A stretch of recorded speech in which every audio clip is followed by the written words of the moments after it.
The question that I always ask myself is, who are you? Who is this thing that observes all things? Back then, I thought to myself, oh, maybe I am the body. I am that which is created through biology. That's my answer back then. But as I grow up, I ask myself that question again. Who are you? When you observe your hands, are you the hand? You're not. So, when you look yourself in front of the mirror, you see a face, you see a body. The body and the face are being observed. If the body and the face are being observed, who is the one that observing them?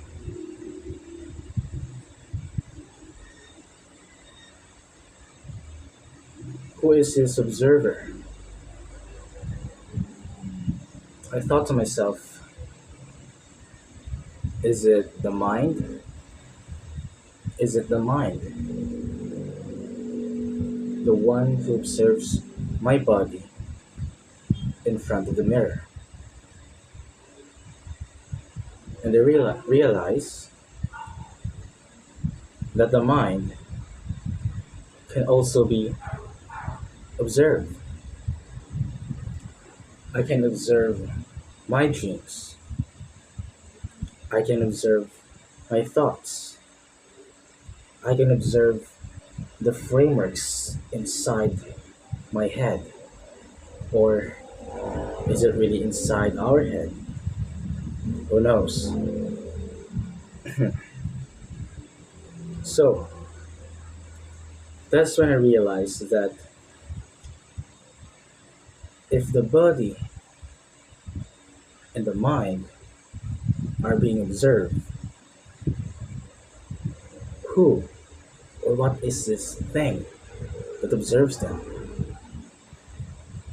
And obviously, I realized that it is me. I am the one that observes the body and the mind. But who is it? Who is me? I am the observer. I am the awareness behind my eyes, the one who does not age.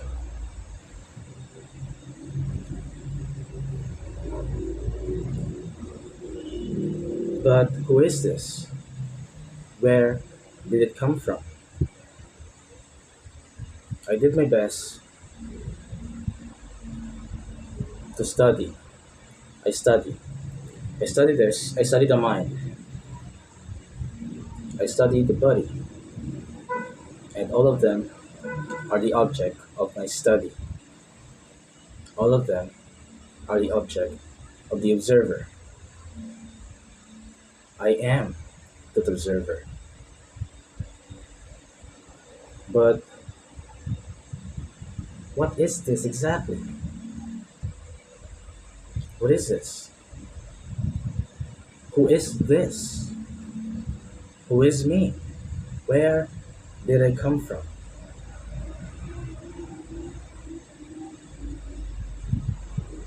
And I study some esoteric teachings. And I study philosophy. And I realize that I and the Father are one. Most people think that this concept of God is anthropomorphic. They think God is up there while we are here, down below, and that God is judging us. And then I realized that concept was created by man. For example, back in the Bronze Age, they wrote something that they do not understand. Either it is nature, either it is what is going on in their mind, or something else entirely.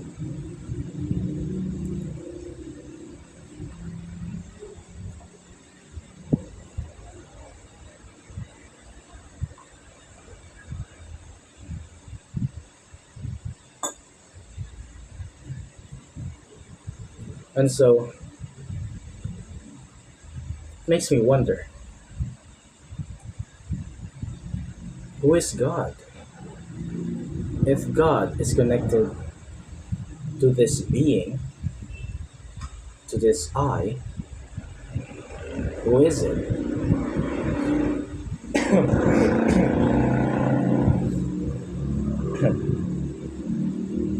Who is this being?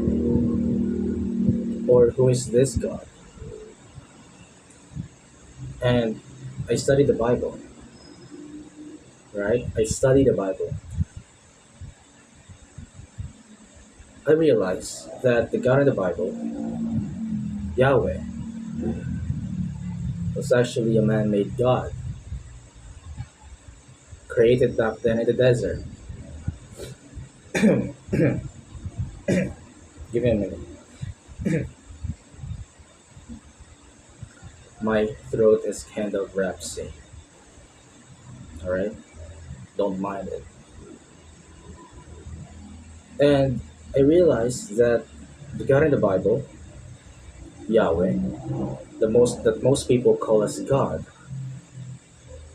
is actually man made. Historically, it comes from the desert. There's a record of him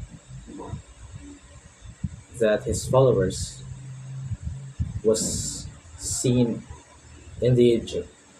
They're called the Shasuvya. And Yahweh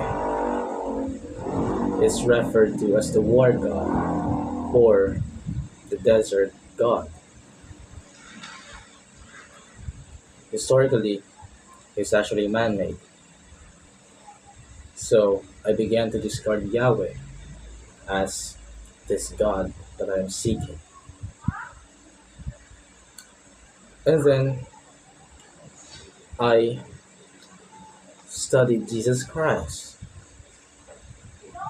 I studied Jesus Christ. And I realized historically, Jesus Christ was a messianic, apocalyptic guy. He's a messianic and apocalyptic. And he also taught about some of the greatest philosophy that we read today in the Gospels.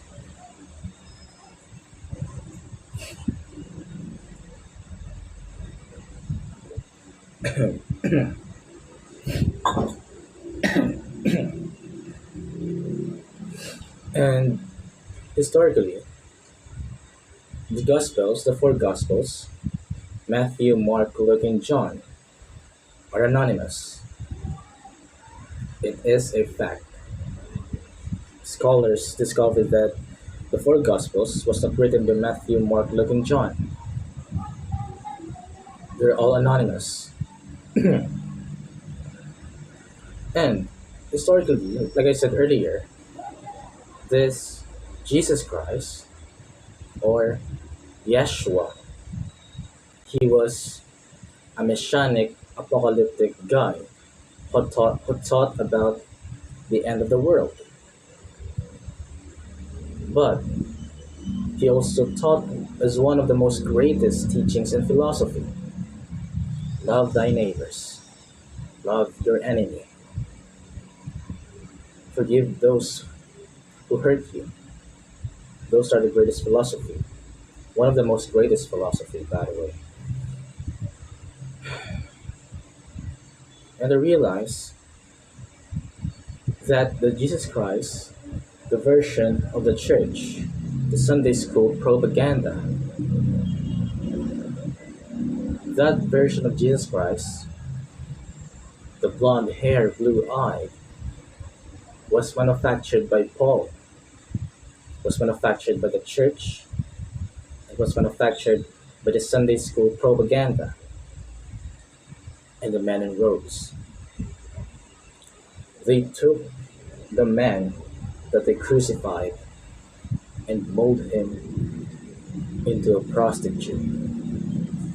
Why did they call that man a prostitute? Because those guys who mold him are pimp. They pimp him. I'm not talking about the historical version. I'm talking about the version of the church, the one who walks on water, the one who do all of these kinds of miracles. The historical version did not create all of those. He didn't make it. He did not perform it. All of those comes from the gospel whose author are anonymous.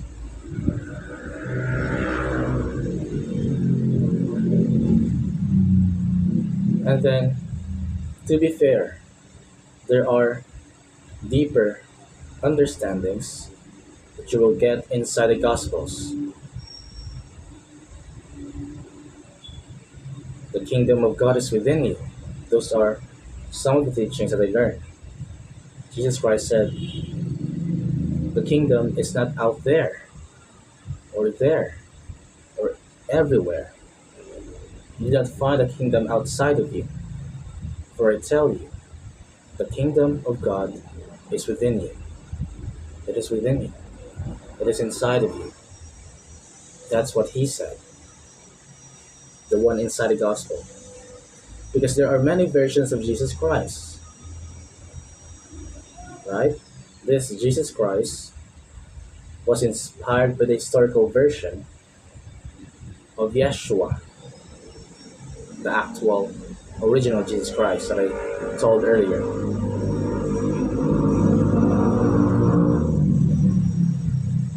And I realized that the Jesus Christ we know today is also not God. It's not God. Some would say he's part of the Trinity. He's not. Historically, he's not. The Trinity was coined by Tertullian. It was man-made. That concept is man-made. But there are various Trinity versions that make sense. But this is a different topic. It's esotericism. And so I realized that Yahweh and Jesus Christ were not the God that I am finding, that I am seeking. And so I studied Gnosticism. That's when I met the mystical version of Jesus Christ. The one who taught to split the wood and you will find him. And I think it comes from the Gospel of Thomas. He said that if you split the wood, I'm there. Lift up the stone and you will find me. And I realized that this mystical version is saying that he's basically saying that he is the ground of being. He is the ground of being.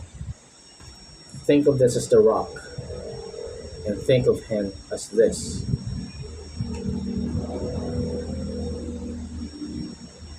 And think of this now as the building.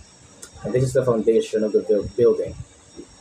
This foundation is the ground of being. It is the ground of being. It is the ground of all things. It is not being among beings. It is the ground that makes being possible at all. That's the ground of being. That's what Jesus Christ, the mystical version that comes from Gnostic, is saying. That's what they're saying.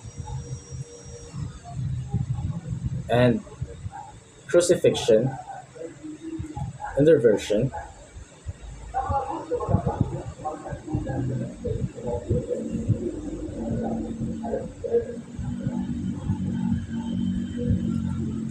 crucifixion, in their version, is metaphorical.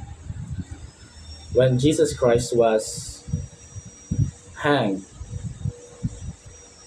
on the cross, it was a declaration that of the ego death. He's basically liberating himself from the ego in order for him to seek the higher truth within himself, which is his higher self. That self is connected to the divine, the totality, what many people call as God. And I realize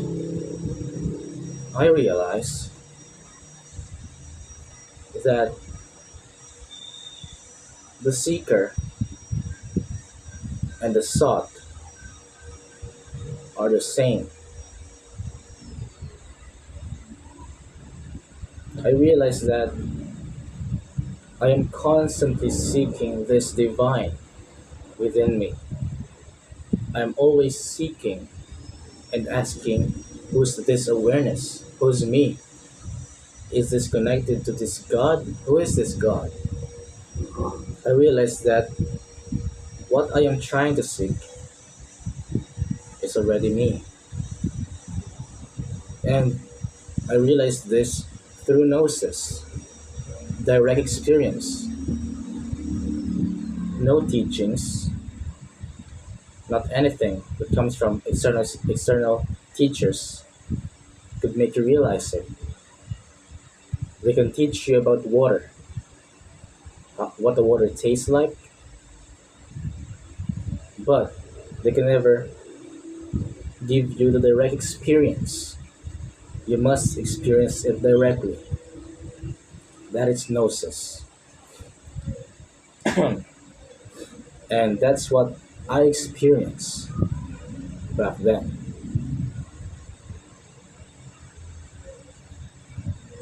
I realized that we are actually not separate from God. This God that we're trying to seek, that we're trying to find, that we're trying to worship is actually us. I'm not talking about this body, this earthly body of mine. I'm not talking about this. This is the ego. I'm talking about the soul, the observer, because the observer is the bridge between man and divine. This soul is connected to the source, what many people call as God. Or in Gnosticism, they call this the monad, meaning one. That's what I realized. And I realized it through gnosis. And you realize that, and I realize that I do not become God. I realize that I have always been God. And all I need to do is to wake up from this eternal sleep. And for all of you should also wake up from your eternal sleep.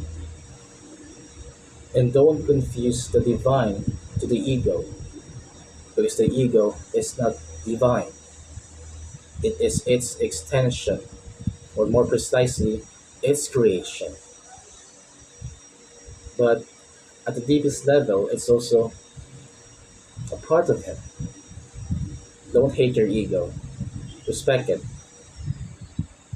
It is your temple. You are inside the temple. and you must respect the temple and clean it. How do you clean it? Well, depends. Some do meditation, some do fasting, some do working out, some do eating cleanly, some is cleansing their mind, some is using psychedelics. It depends. You must respect your ego. But at the same time, do not confuse yourself to the ego, because most people confuse themselves to the ego. They think they are the ego. They think they are the character inside a story, when in truth, they are the actor playing that character. For example, imagine this. Imagine you're playing a script, and in that script, your character will die. But when you confuse yourself as a character, you're afraid of dying. You're afraid of being killed or being executed because you confuse yourself to the character that you're playing, when in truth, you are the actor. What I realize is that I am not the actor that I'm playing. Or no, I am not the character that I am playing. I am the actor. And this actor has no ending. Think of a linear. A linear has a beginning and end. Our ego, sorry, our ego has a beginning and end. But we, the soul, is like a circle. It is round. It has no beginning and end. It keeps on going on forever. That's who we are. We are is. We are was. And we always will be. That's who we are. That realization pierced the depths of my being. I realized that Atman and Brahman are one, and that I and the Father are one. This is the perennial wisdom of the ancient mystery schools, and I'm lucky enough to know it. And whoever is watching this, I hope that you will stop for a moment and think, who are you?